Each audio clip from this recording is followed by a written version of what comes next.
three things didn't add up. First, the Aurelian exclusion zone was a perfect sphere. Nature doesn't carve perfect spheres in interstellar maps. Politics does. Second, the archived war logs about that region had more redactions than pages. Third, the lost totals, 17 Valgar dreadnoughts, were filed under training accident. Admiral Cale Drask stared at the galaxy model hovering above his desk. Trade lanes glittered like rivers of starlight. Fortress worlds pulsed with status beacons. And there, like a pupil staring back, lay the whole. A clean, silent blank labeled with one line of law, entry prohibited by imperial decree. Cale's crestplates flattened. He had spent 30 years serving an empire that prized certainty. Certainty won campaigns, silenced dissent, fed the myth that the Valgar Imperium had outgrown history. But history has a way of making itself known, especially where empires look away. Open sealed index, he told the console. Keywords, Terra, Sol, incident. The lock challenged his clearance, his implants hummed. The seal broke like ice under a boot. Fragments spilled out, medical reports referencing kinetic trauma, engineering analyses of resilient hull alloys, promotion lists citing Valor actions in system SOL. One line survived the sensors, as thin and sharp as a needle. Human resistance exceeded projections. Recommend complete orbital sterilization. Humans. Cale whispered the word like a superstition. No current nav record listed such a species. If they were gone, why keep the quarantine? If they'd been primitive, why had the old war dragged on through 3 imperial cycles? He summoned 3 captains he trusted beyond policy. Maris Holland of the spearhead frigate Valor's Edge, Rin Thalos of the battlecruiser Silver Banner, and Zhao Ren of the heavy cruiser Horizon Ledger. Each had survived where doctrine said they shouldn't. Each had a habit of asking quiet questions. Behind armored doors, Cale projected the forbidden sphere. "We're explorers now," Holland quipped, eyes bright. "We're students," Cale said, and the exam was written by a ghost. They planned an extended patrol, the kind bureaucrats never question. 12 ships, 4 heavies for presence, 4 fast for eyes, 4 support for endurance. The requisitions would look routine. The people would not. Cale chose crew the Empire had not yet blunted.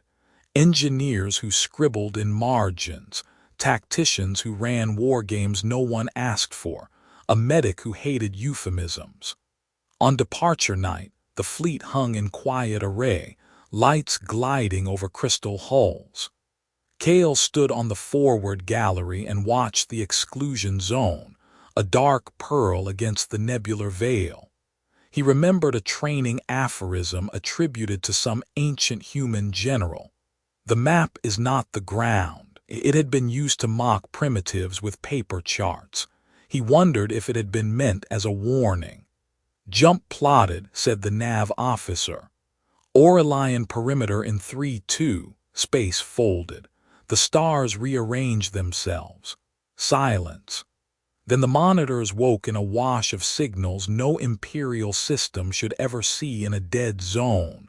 Lattice traffic between orbital platforms, thermal signatures of spinning habitats, the subtle heartbeat of fusion farms, the cheery, mundane clutter of a civilization that had not merely survived but organized.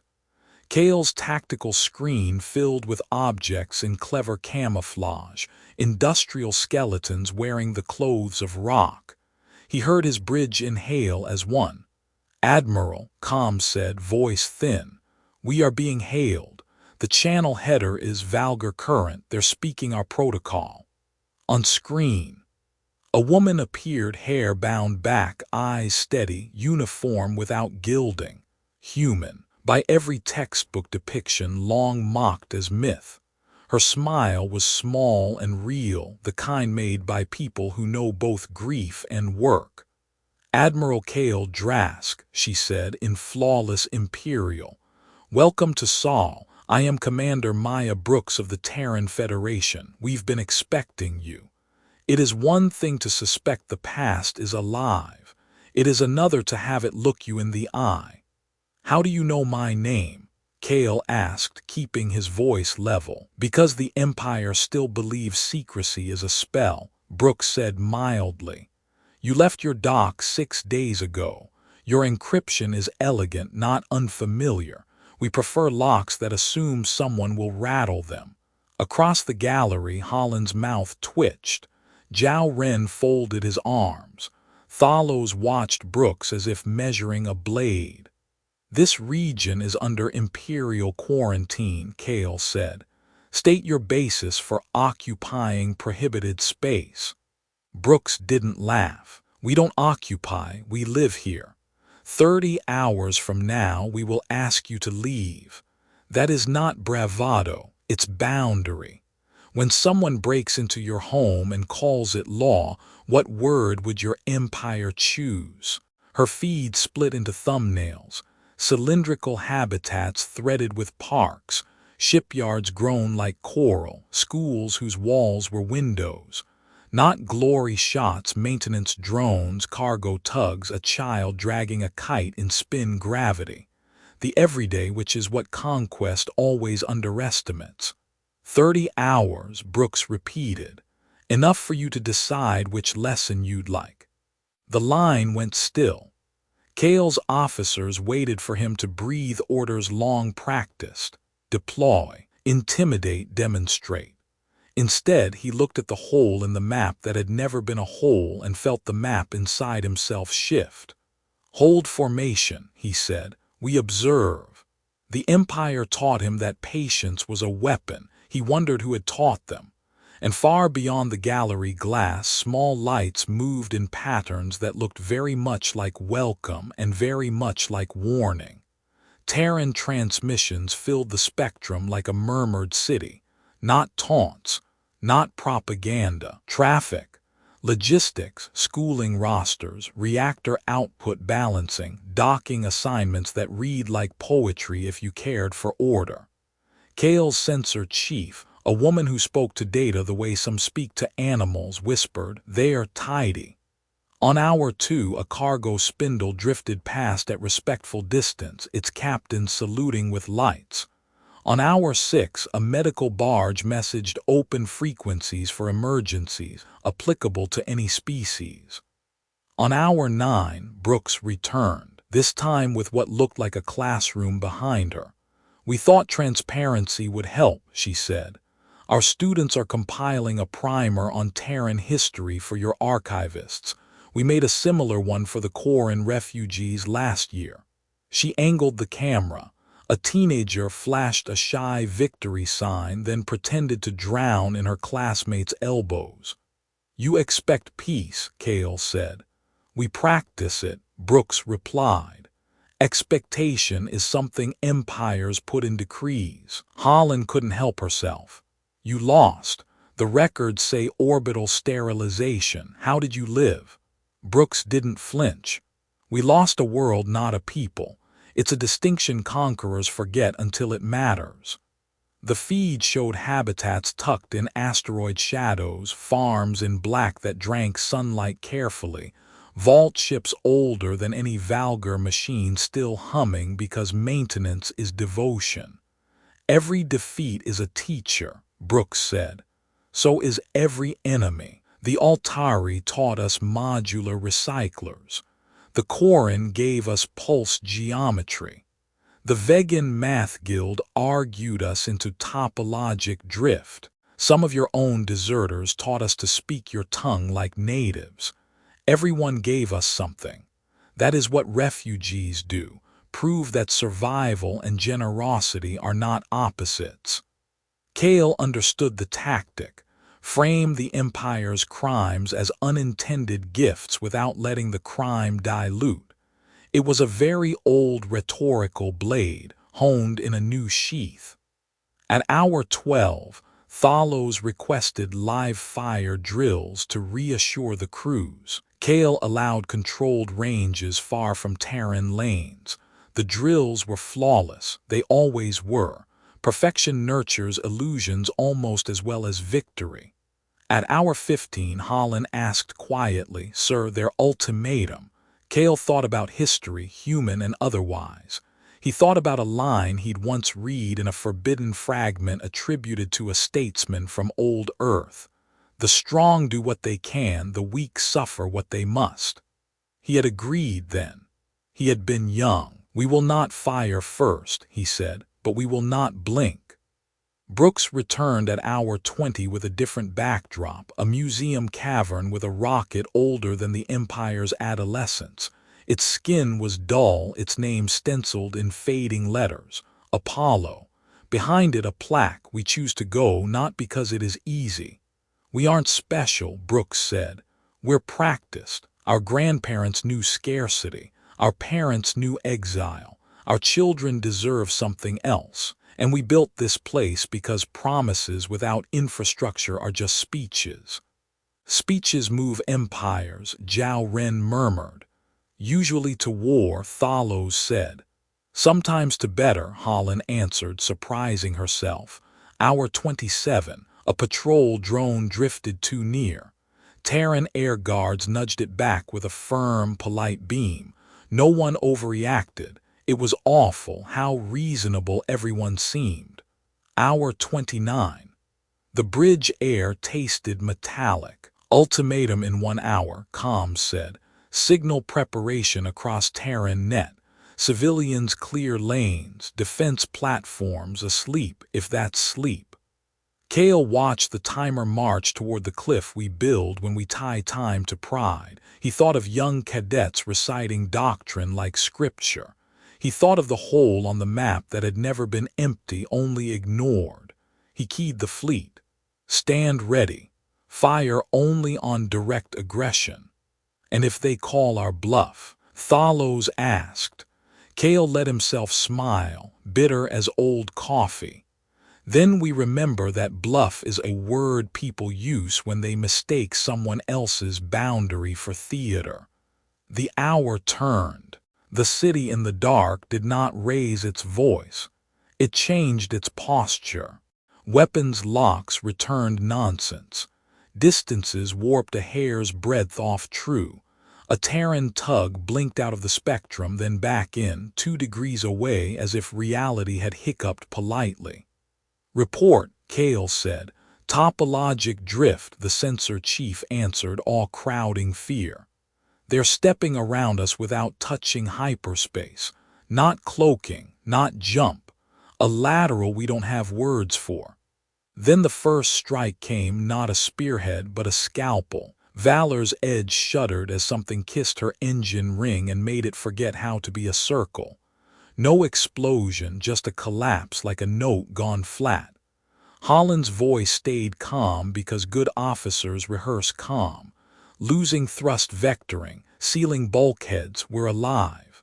Kale opened a wide channel. "Commander Brooks."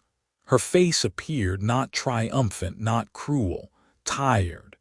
"Admiral, this is a lesson, not an execution. Please withdraw. We will guide you out. If we withdraw, the Empire will return with a grand fleet. Then you will waste more lives at ceremonial scale."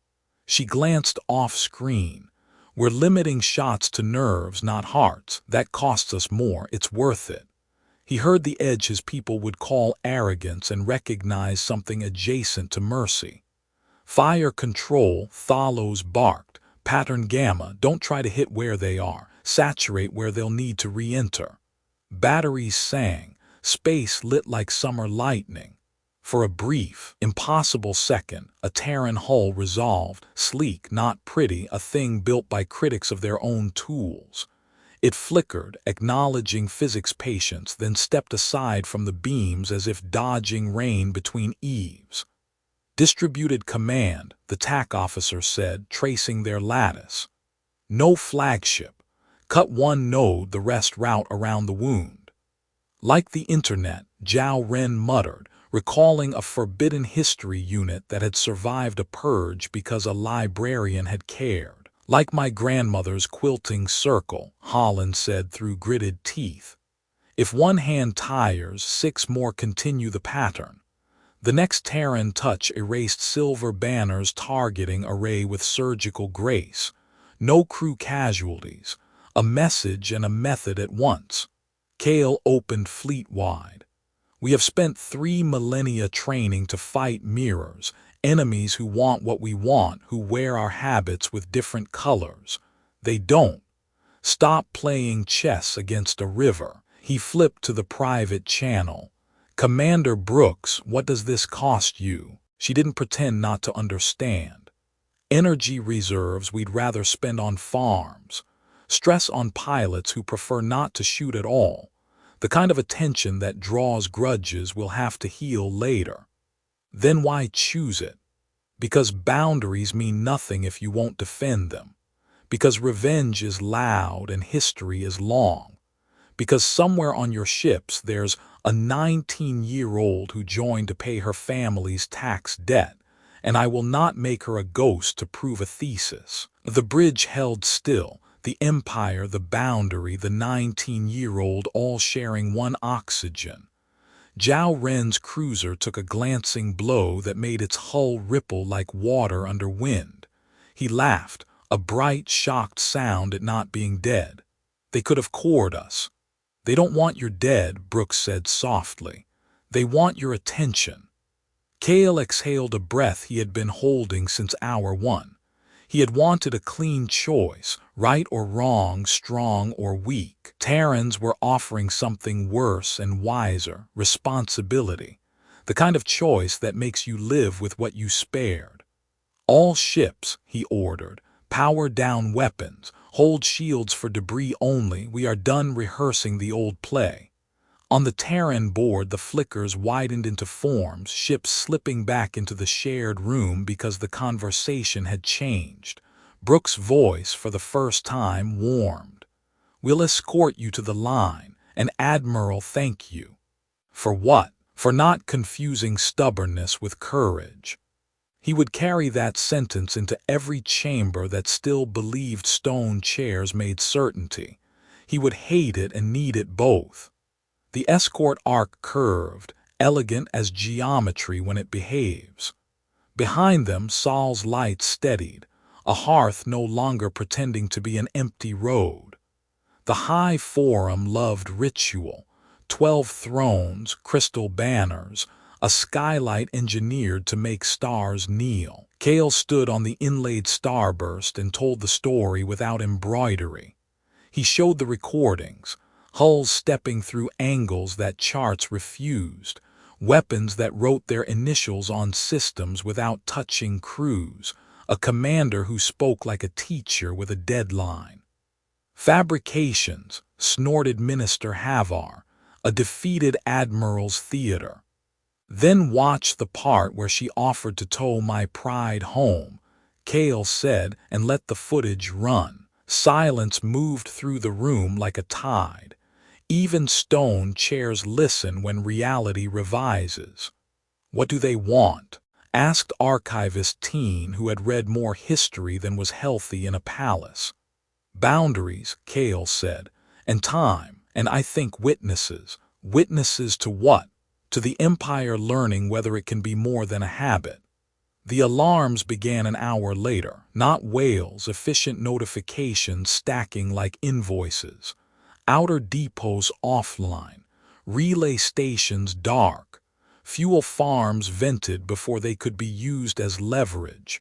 No glorious battles, just arteries pinched until the heart had to consider humility. Kale studied the pattern and felt admiration like a bruise. They're striking logistics, communications, soft power. They learned Clausewitz and supply chain podcasts and then wrote a new chapter. From where? Havar demanded. From everyone we hurt, Kale said, and from us. The main screen shifted. Maya Brooks looked out over the forum as if through a classroom door. Behind her, a map not of planets but of relationships, trade, trust, indignation, hope. "High Forum of the Valgar Imperium," she said. "We don't come with surrender terms, we come with an invitation. Your empire can die angry or it can end usefully. We prefer useful." "Useful to whom?" "Have our spat." "To those not sitting on these chairs," Brooks said without heat. She outlined nothing like conquest, open lanes for refugees, release of political prisoners, dismantling of punishment colonies, joint commissions to return looted archives, mutual defense pacts among worlds formerly required to fear each other, a year of audited transparency so that law could stop being a costume and start being a practice. "You imagine we will volunteer for our own eclipse," Havar said. Brooks' mouth quirked. "You're not the first powerful person to mistake a new sunrise for night." The transmission ended. The forum erupted, old men calling for grand fleets, younger ministers counting ships and finding numbers that mattered less each minute. Kale stepped away from the starburst toward a window where the city sprawled like circuitry. He thought about the 19-year-old Brooks had named without naming. He thought about the Apollo Museum and a child with a kite. He thought about his grandmother reciting a proverb he had once mocked as provincial. "If you cannot bend, you will break. If you cannot learn, you will be taught." He keyed a private line, the kind that ignores career plans. "Commander Brooks." Her face appeared, surprise flickering into recognition. "If I bring a delegation not to parley but to listen," Kale said, "will you make room?" "For listeners." She nodded. "Always. And if I bring saboteurs wrapped in etiquette, then you will learn what boundaries feel like from the wrong side. Bring listeners." He closed the channel and turned back to the forum, where men in ceremonial gold argued with their futures. He raised his voice not as a supplicant but as a practitioner of consequences. "The choice isn't Terran or Valgar," he said. "It's past or possible. We have been very good at the past. It has made us impressive. It will not make us safe." Some heard him, some did not. Stone chairs take time to move. Outside in the shipping districts where policies become meals and repairs, word moved faster than decrees. Dock workers paused to watch contrails draw arcs no imperial flight plan had drawn. A nurse adjusted a child's oxygen feed and wondered if peace was simply a different schedule. A young recruit looked up at a parade banner, then at the news crawl, and felt something inside unlearn. At the exclusion line that had never excluded anything important, Terran escorts waited with their lights at half bright, like porch lamps left on for neighbors overdue. The ship they sent to Sol carried nothing that could be mistaken for dignity. No banners, no honor guard, only people who still remembered curiosity. Admiral Kale traveled with them out of uniform. He wore a plain jacket and a badge that read Observer in both Imperial script and Terran block letters. The word felt like a thin bridge over a wide river. New Geneva did not look like a capital.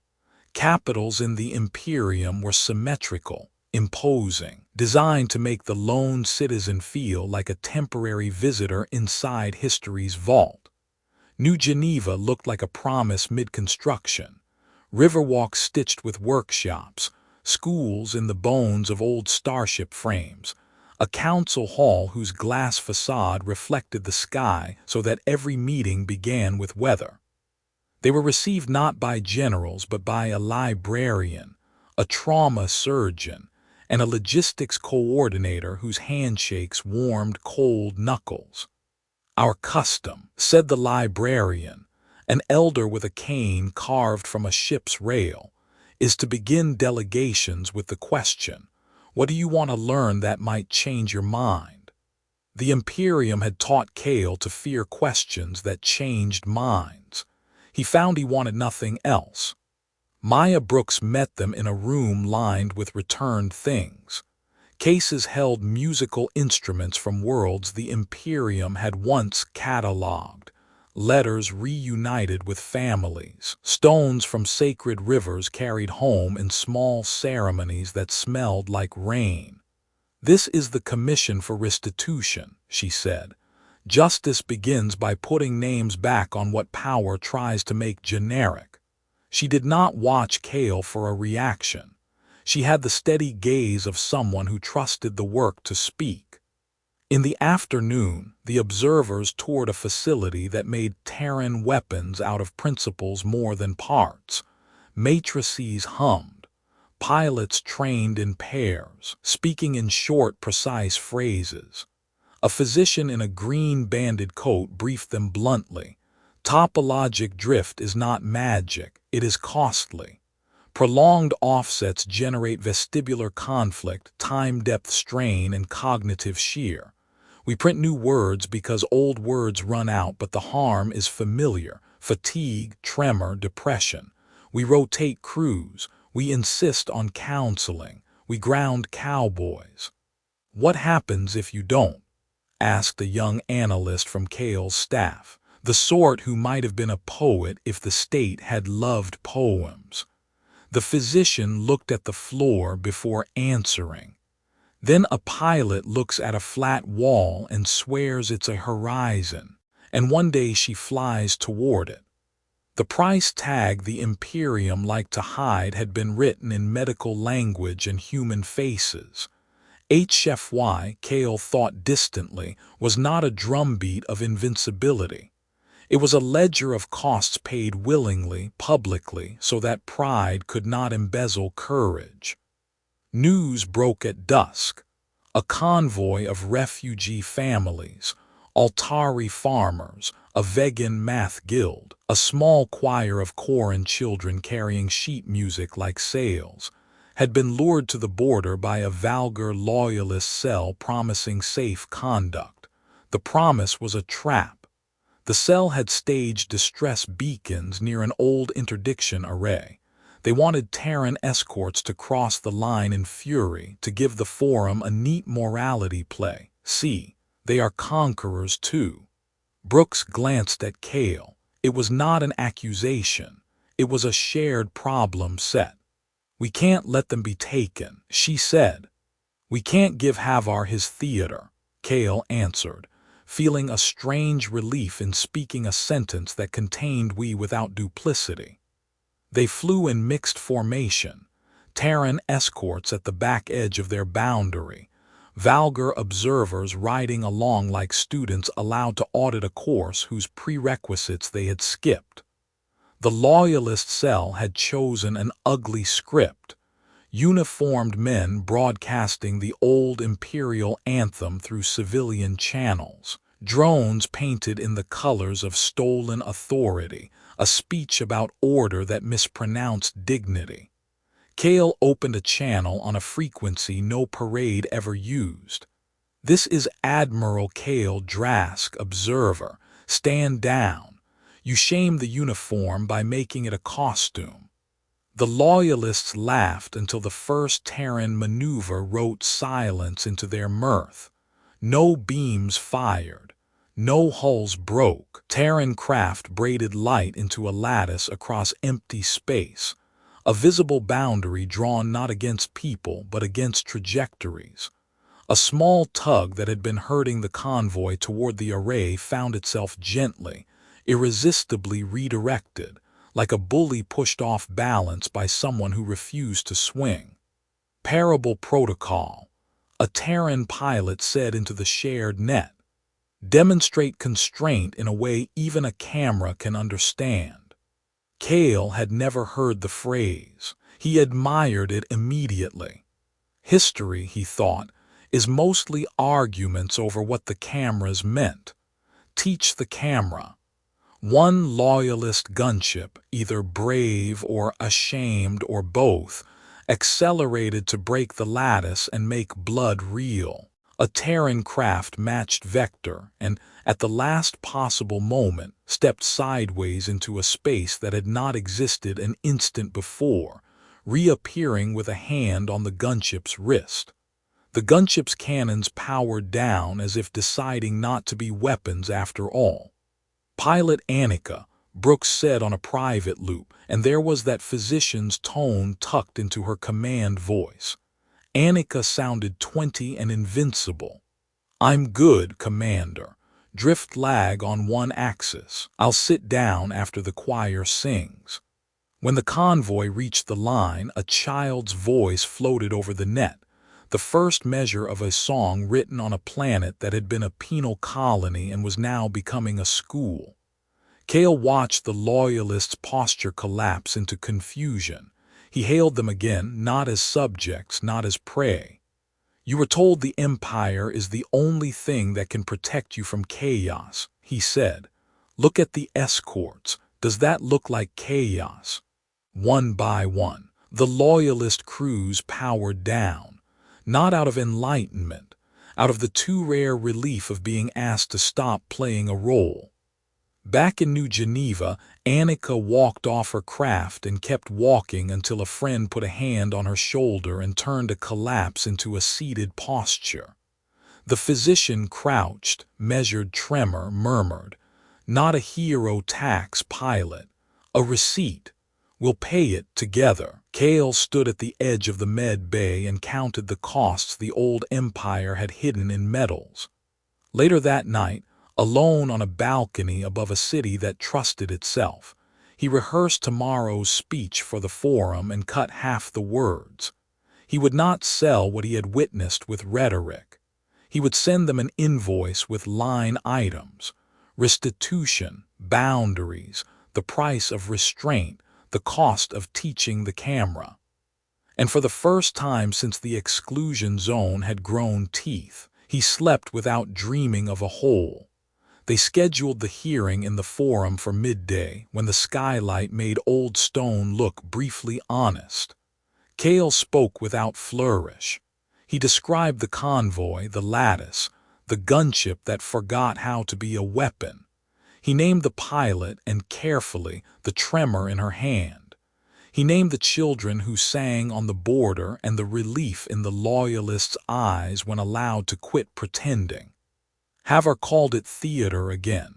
"The Terrans dress cruelty in etiquette," he proclaimed, voice trained for plank floors and flags. "You were charmed, Admiral. They practiced their mercy in front of your camera." Cale did not defend being charmed. "Perhaps," he said, "but the camera also recorded a fact: the convoy lived." He lifted a small case to the lectern and opened it like a book. Inside lay 3 artifacts: a vegan slide rule, a Corin coral score, and a small Altari farming tool as ordinary as a spoon. These came home last night, not to museums, to people. The commission for restitution had flown with him. The librarian spoke next, her cane tapping at lines of history no decree could erase. "The Empire treated culture like ore," she said. "We treat it like soil. If you want your grandchildren to grow, stop salting the ground with trophies." The trauma surgeon described clinics on expenal worlds. The logistics coordinator displayed spreadsheets from the refugee corridor, ports sharing fuel, schedules adjusted for prayer times never recognized by imperial timetables. Numbers can be moral if you let them. A younger minister, teen from archives, asked a hard, unexpected question: "What do Terrans ask in return?" It was the sort of question power uses to catch a saint smuggling politics under a cloak of virtue. "Transparency," the surgeon said before Brooks could answer. "So our mercy doesn't become your cover. Every joint operation is audited by a third party who dislikes us both." And Brooks added, "We ask for witnesses, not applause, just witnesses with good notebooks and bad patience." The hearing adjourned into the kind of corridor politics that decides empires. Cale found himself flanked by two officers in quiet gray. "Orders from the minister," one murmured. "You are to accompany us." He saw the positions, the exits, the small busy motion of a coup rehearsed too many times. "Gentlemen," he said, "if I go with you, the cameras will film a disappearance. If I don't, they will film a decision." An alarm cut the theater. Not the efficient notifications of logistics, but the long, low siren of an old weapon waking. A schematic flashed on the wall. Sun Spear, an ancient star lance buried under Crown World's polar mountains, a relic built to crack rebellious suns into compliance and retired in shame, so that the Empire could pretend it had matured. Havar's faction had reactivated it for the simplest ambition: force history back into familiar channels by threatening to set the sky on fire. Brooks' face blinked onto Cale's wrist. "We see it," she said. "We have a countermeasure. It is untested at this scale." "Cost?" Cale asked. "High," she answered. "For us, for Crown World, possibly for the magnetic memory of your star. Unintended consequences love moments like this." He did not ask her to blink first. "We will stand with you," he said. "Not as rescued, as responsible." Ships rose from New Geneva in arcs that made mathematics look like choreography. Terran craft carried anchor nodes, dense gravitic spindles the size of monastery bells. Valgar vessels, stripped of pride and heavy guns, loaded ballast like pennants. The plan had a name good enough to survive into textbooks: Anchor Weave, a lattice cast not across space but across the tendency of things to follow momentum into ruin. They arrived over Crown World as the SUN Spear warmed the atmosphere into Aurora. Havar came on open channel with the smooth contempt of a man who has never been corrected. "Behold the rod," he said. "Behold order." He had chosen scripture because scripture sounds like physics if you do not listen closely. "Behold consequence," Brooks replied and ordered the weave. Anchor bells sang gravity into patterns that made the spear's path arrive late to its own future. The beam flexed like a thought encountering a better argument. Terran ships shuddered as their frames remembered stress tests.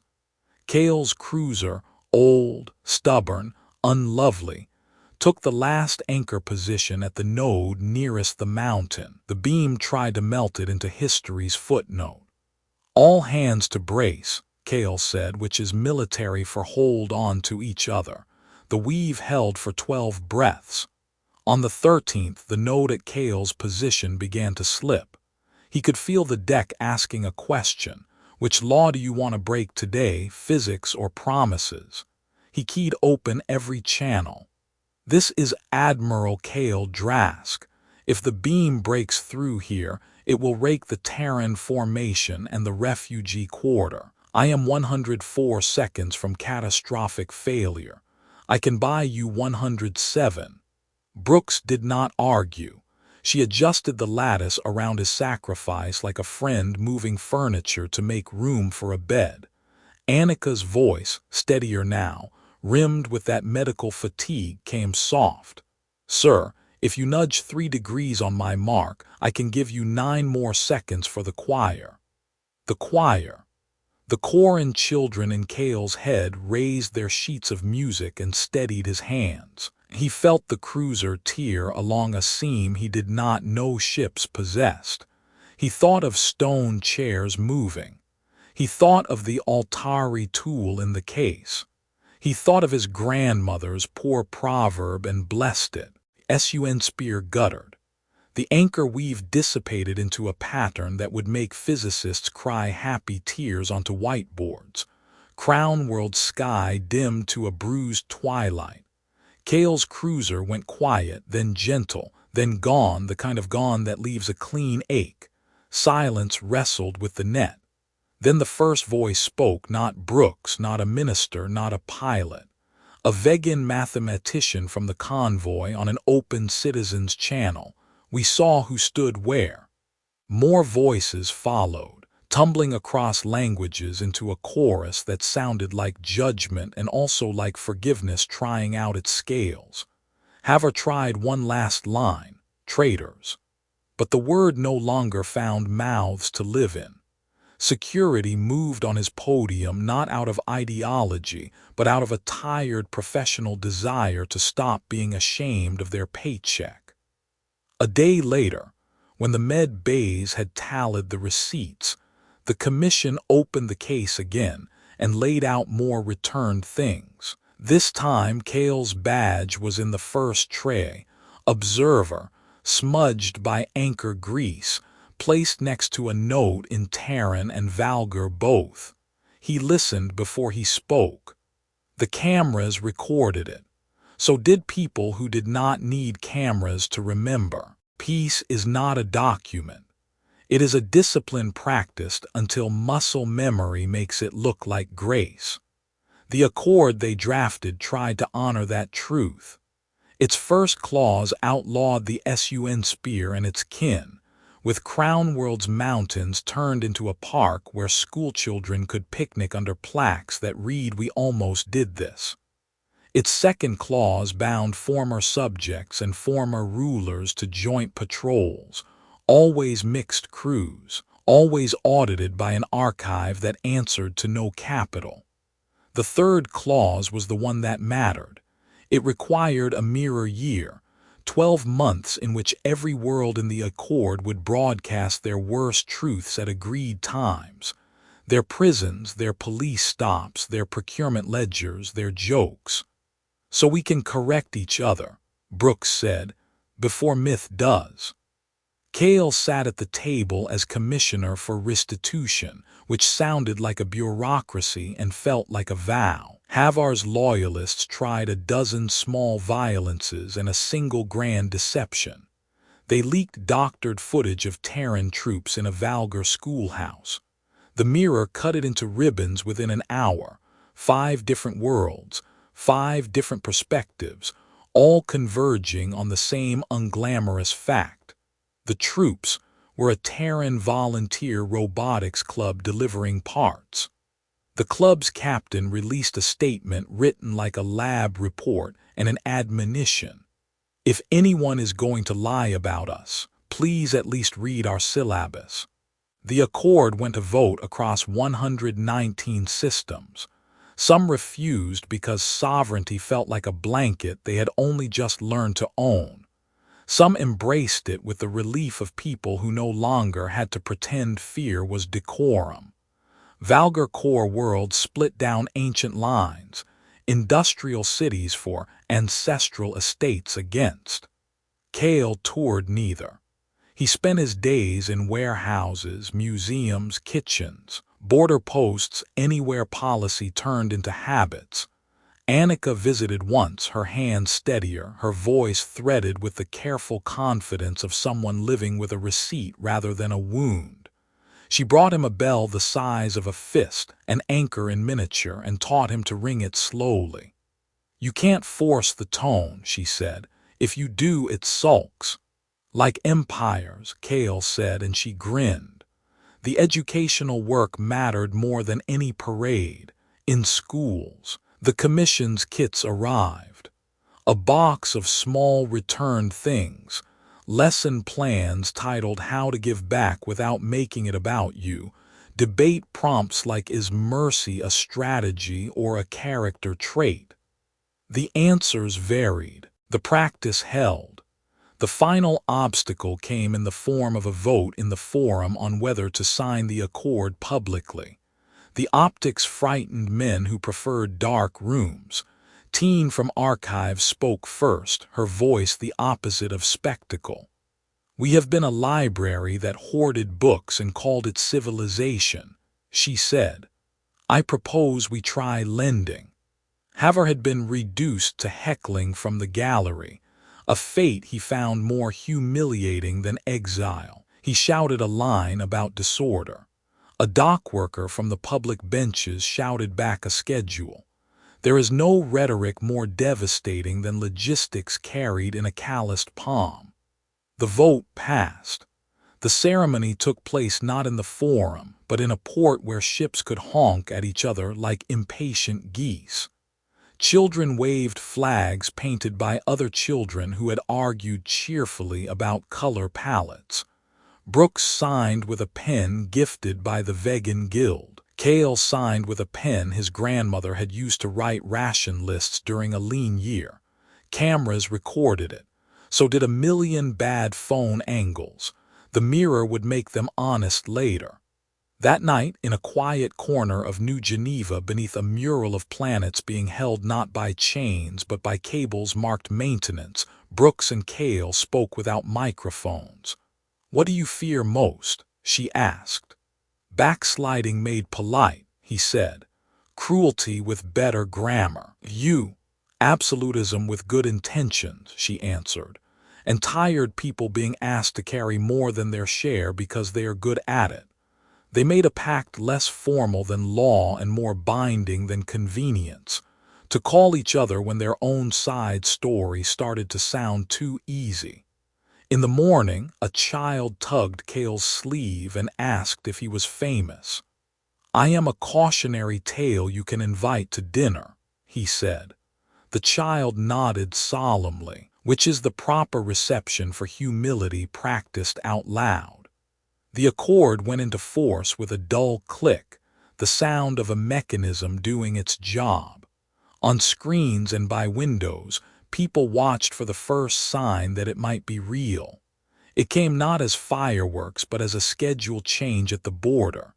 Terran patrols slowed to let a Valgar convoy pass because the convoy was carrying dictionaries. On the day the New Dawn launched, first of the Confederation fleet, hull written in alphabets that once glared at each other across checkpoints, rain fell in the shipyard and no one minded. Maya Brooks spoke, and her words did not try to be history, they tried to be instructions. "Creation is harder than victory," she said. "It is also more renewable. Today we launch a ship. Tomorrow we will launch a policy, a clinic, an apology, a class. And the day after that, when someone breaks something we built, we will fix it in public because secrecy is how rot learns to write." Cale watched from a gantry with the commission at his side. He had taken to carrying a small ledger in his breast pocket. It was not ceremonial. He wrote in it return schedules, grievance redress, anniversaries of the day a thing went back to where it belonged. People had begun to send him receipts of their own. A photo of a museum case with an empty spot and a sign that read on loan to its owners. A kitchen table set with bowls in a pattern that had once sat behind glass. A border post with 2 coffee pots and a sign pick one. "We'll wash both." In the months after the launch, the mirror year did what it had promised to do. It found rot and embarrassed it until repair became a reflex. A Valgar prefect faced a broadcast that showed his officers padding statistics. He resigned not because he loved shame, but because it worked faster than committees. A Terran port delayed a Coran chorus's visas by 6 days. The chorus sang outside the terminal until the customs chief came down and stamped documents to rhythm. Annika published a training manual titled "Drift is not a superpower" that became required reading in 3 academies and optional but dog-eared in 2 more. There were failures. A border incident in the Kestri Spur took 2 lives because someone trusted a rumor more than a schedule. The accord did not declare the dead necessary. It named them, paid their families, revised the protocol, and taught the revision like a hymn. HFY, properly told, is not a banner. It is a practice log. Kale returned to Crown World when the park opened where the SUN Spear had threatened to write a sermon in plasma. Children ran between plaques shaped like questions. Beneath an old pine, Brooks waited with 2 cups of something that steamed like winter made drinkable. "I brought you a thing," she said, and handed him a small box. Inside lay his observer badge, polished and fitted with a new pin. On the back, a sentence had been etched in small letters. He listened, then built. "I thought building was your job," he said. "Then we should hire you," she answered, and gestured at a crew from 6 species erecting a stage for tomorrow's school debate. Should boundaries be beautiful? He hoped they would vote yes. Beauty made maintenance easier. They walked the path where the mountain's skin still bore the faint gold smudge of a near catastrophe averted. Kale stopped and touched the stone with 2 fingers as if checking a sleeping child's forehead. "Do you ever regret not choosing revenge?" he asked. "Sometimes at 3 a.m. when my bones ache and I am tired of being reasonable," she said. "But then I remember that revenge is theatrical and governance is repetitive. We chose the thing you have to practice." "Creation. Creation," she agreed. "The dull miracle." A message pinged on both their wrists. The mirror had flagged an irregularity in a procurement ledger on a Confederation outpost, a line item that looked like a cousin of corruption. Brooks sighed. Kale grinned. "We should go," he said, surprising himself with the eagerness in his own voice. "We should," she said, and finished her drink like a soldier late for roll call. The new dawn lifted on a column of sound too honest to be called applause. In its shadow, small craft made small deliveries. A crate of dictionaries, a violin case, a bag of soil from a riverbank someone had once had to leave without permission. The cameras recorded it. Children recorded it too, in drawings that made the ships look rounder, kinder, truer to their purpose than any blueprint would allow.